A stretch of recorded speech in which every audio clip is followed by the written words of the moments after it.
खबर आपको देंगे। लाहौर हाईकोर्ट ने साबिक वजीर आला पंजाब परवेज इलाही की हिरासत के खिलाफ दरखास्त पर हुक्मनामा जारी कर दिया है। अदालत ने आइंदा समाअत पर FIA केसेस में जमानती मचल के जमा कराने का रिकॉर्ड तलब कर लिया है। क्या मजीद तफसीलात हैं, जानेंगे डॉन न्यूज़ के नुमाइंदे राना बिलाल से। राना बिलाल, बताएगा इस हवाले से क्या तफसीलात हैं आपके पास?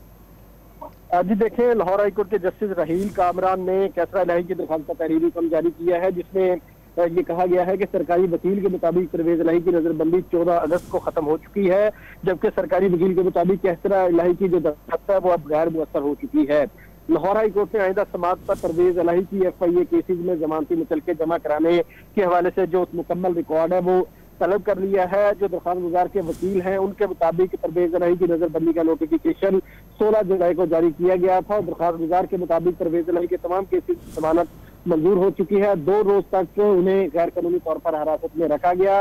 लाहौर हाईकोर्ट ने परवेज इलाही की नजरबंदी के हवाले से जो मजीद समाअत है वो 22 अगस्त को होगी और अदालत ने आइंदा समाअत पर FIA को और जो मुतलका अथॉरिटीज हैं उनको परवेज इलाही के जमानती मुचलकों का मुकम्मल रिकॉर्ड जमा करवाने की हिदायत कर दी है। बहुत शुक्रिया बिलाल आपका।